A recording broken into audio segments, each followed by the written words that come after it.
All right. Hello, everybody, and welcome to, or welcome back to, the Filmbrothers podcast. For our second episode, we're going to be discussing the global smash hit Superman movie, directed by James Gunn, that was released in July this year? Mm-hmm. Yeah, July of this year, just a few months ago now. But more recently, the sequel has been announced, titled Man of Tomorrow, I believe, to be to release in 2027. In honor of that, we have a very special guest and a friend joining us in discussing the film today. Nini Indraganti. Yay! She's a senior here at Conant, and she's possibly the school's biggest Superman fan. You want to introduce yourself? Yes. Hi, I'm Nini. I'm a senior, and this is just like 1/6. I only brought Superman comics, so... Mm-hmm. So... I remember she was telling me, she was like, I'm only going to bring, like, the best of the best. So this is, like, a fraction of her items. Yes. So, yeah, I'm super hyped to discuss Superman 2025 with you guys. Yay! All right. So right off the bat, watching the movie for the first time in theaters, I assume? Yes. Yeah. 3 times. 3 times! Good for you. Damn, good for you! That was my allowance for the month. Oh, real? I kind of want to know, what was your initial, your very first reaction? Because I know some people were scared that it would be bad, considering the state of the DC universe right now.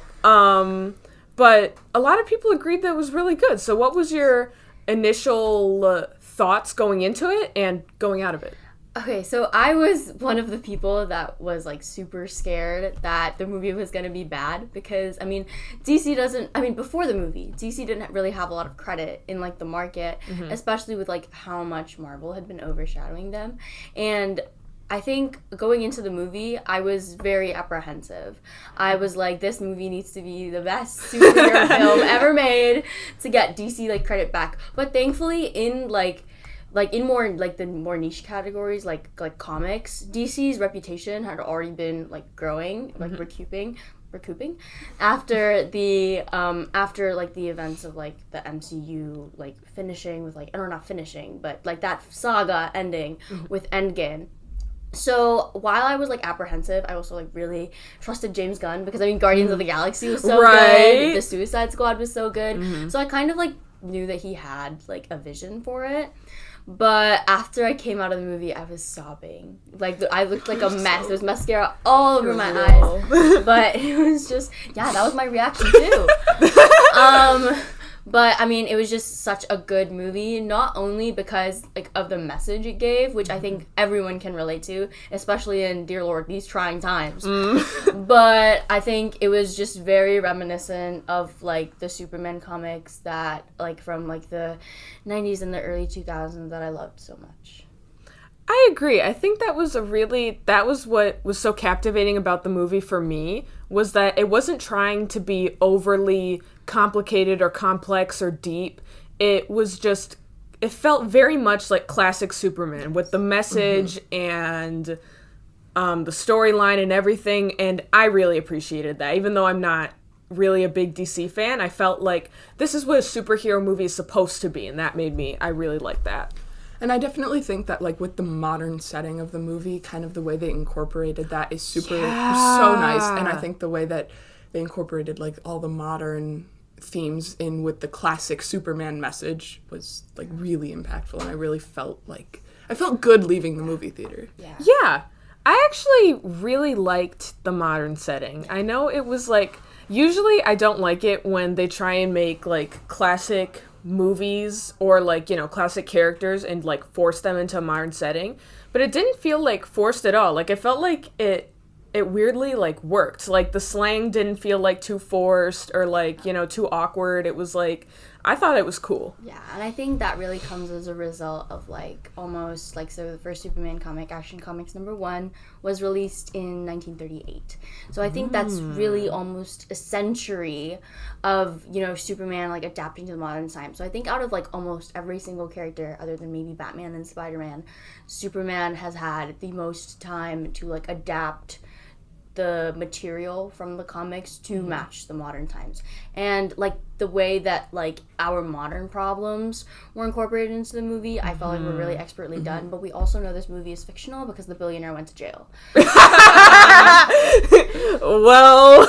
Yeah. Yeah. So that's what I thought was really good, because, I mean, really, even looking at, like, the more political aspect of the film, you can really see how, like, that the world we live in today is influencing the world of the movie. And those are the best kind of movies, because it really says that you're, like, taking a stand. Like, if we're comparing this to Marvel's biggest movie last year, the message of Brave New World was basically, it doesn't matter that he did some bad things, guys. He's the president. We have to trust him. We get it.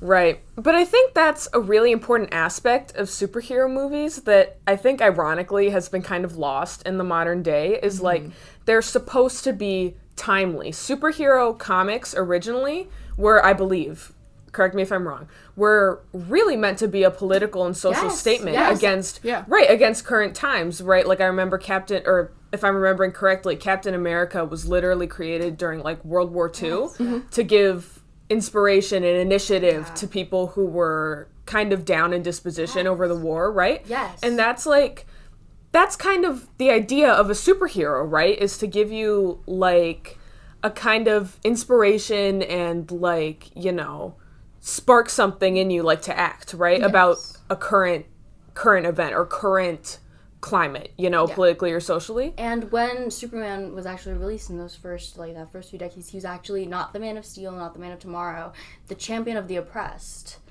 So when a lot of people are, you know, going on social media, I mean, I've seen a lot of takes on social media because I am chronically online, but I'm seeing a lot of takes being like, oh, when did Superman get so woke? Superman has been woke. Superman is like the wokest. He's the wokest. Superman has always and always will be political. Yes. Yeah. Yes. Because Superman, like, if you watch Smallville, I mean, I'm gonna talk into, like, some serious politics here. But, I mean, that's, like, the core of his character, right? Like, you can't talk Superman without talking politics.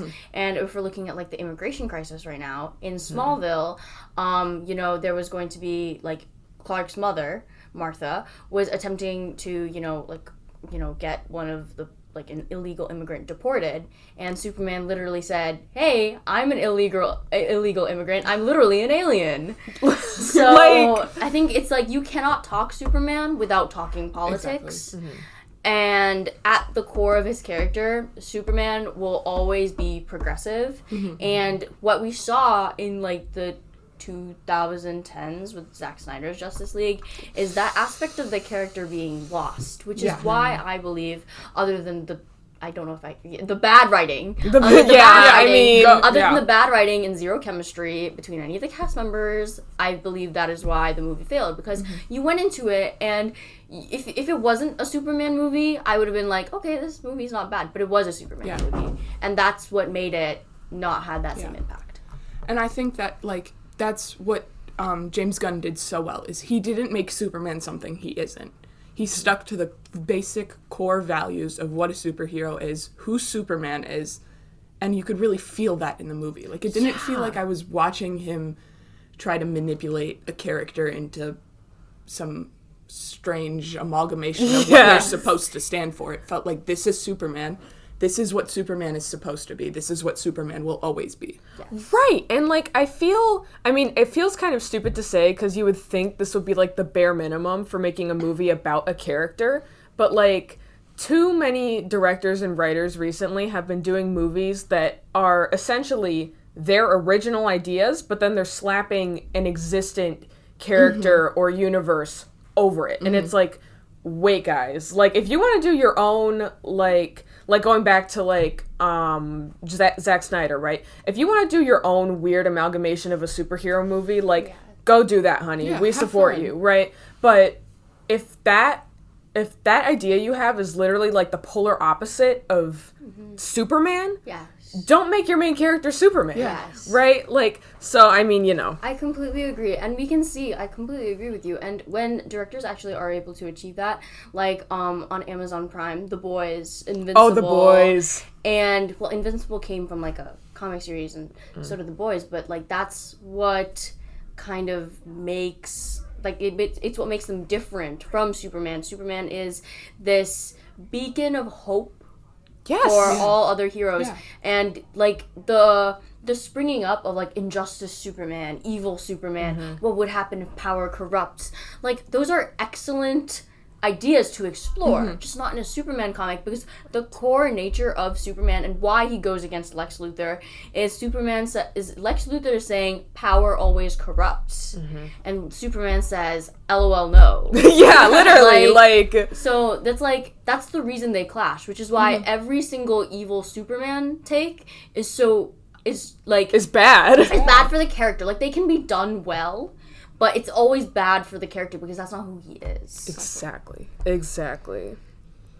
Another thing that I kind of wanted to touch on was, like, the themes of, I mean, you know, this is obviously, like, some people would say this is corny or this is whatever, but I really personally, especially in today's political and social climate, I really, really enjoyed the themes of, like, identity. Yeah. Like, personal identity. Like, you are what makes you you, you know, like, I almost saw a parallel in that, like, Superman is an alien, but he is so much more human than, like, for example, Lex Luthor will ever be, right? Like, being a human doesn't necessarily make you human, right? Yeah.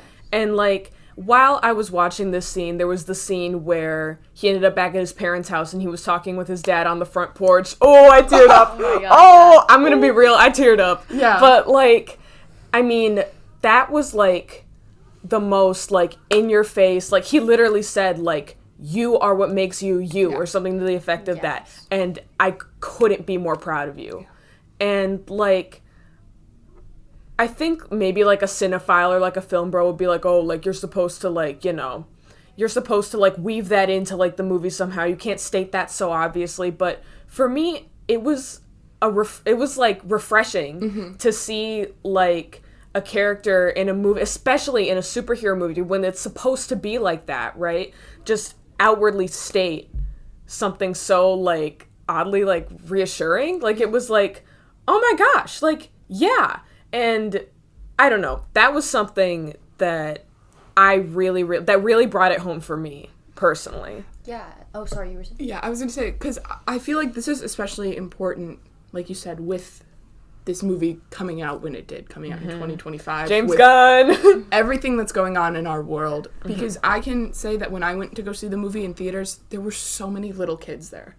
And I feel like that when you are so young and you're so impressionable, movies can have such an impact on people. And I think when you're so little and there's just so much going on and you sit there and you see this big superhero who's supposed to be a champion of the people and he's telling you that you are what makes you you, that's going to stick with so many people. Yes, and I know a lot of people were kind of, like, facing backlash against that because, like, spoiler alert, I mean, this whole thing has been a spoiler alert, but, like, Superman's parents did send him, not for nefarious purposes, but for, like, the reasons we wouldn't consider good. Yeah. So a lot of people said that it, like, kind of tainted, like, the immigrant experience part of it, but I think that two things can be true at one time. I think Superman can represent the immigrant experience, and I think Superman can also have a message of you are not who you come from. Yeah.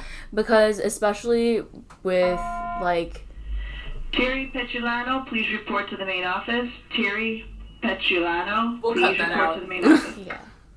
So I think when you have that message of you are not who you come, like where you come from or who you come from, you kind of are encouraging an entire generation of people to be like, I can explore myself. Yeah. And I can explore who I am. Yeah. Okay. We're back. We're back on video. Yay! All right.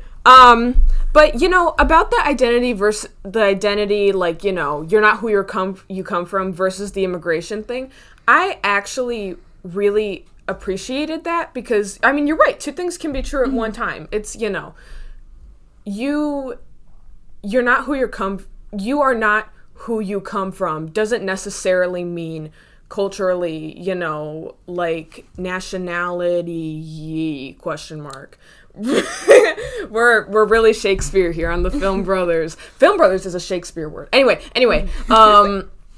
but it's more of your character, right? It's supposed to be more like personal identity, right? So I agree with you.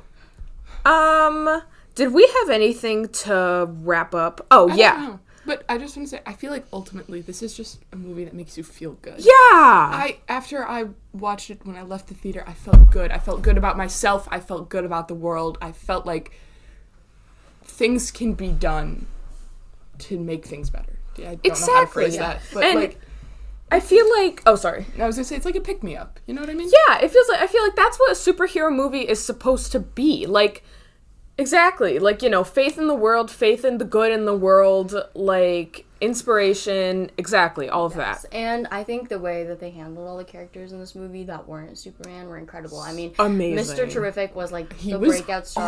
Oh, girl. When he's loved Mr. Terrific. The minute he said, I don't need your help, I'm the goddamn Mr. Terrific. Ooh! Clocked. Like, Yes. that sold it. And literally. I'm like unashamed to say that my favorite character in the movie was Lois. Oh. Because, like, Yes, I'm party like a absolutely. rock star, choir boy. I love Literally. that. I love that. She's so punk rock. And I think so many iterations of Lois have made her this kind of like damsel in distress. Yeah. And I think this time that she was, you know, she really dictated the article while flying Mr. Terrific's T-Jet. Yeah. And you know, like clocked Luthor. And, you know, she also, like, saved Superman by, like, flying him back to his parents' You're house. right. So I think she just definitely wasn't just, like, a plot device in this movie, Yeah. and she was not just a passive character. And, like, showing how their relationship kind of, like, evolved from her being, like, unsure about it, and, you know, like, and I think it's, like, very interesting to see that kind of, like, female character that's not...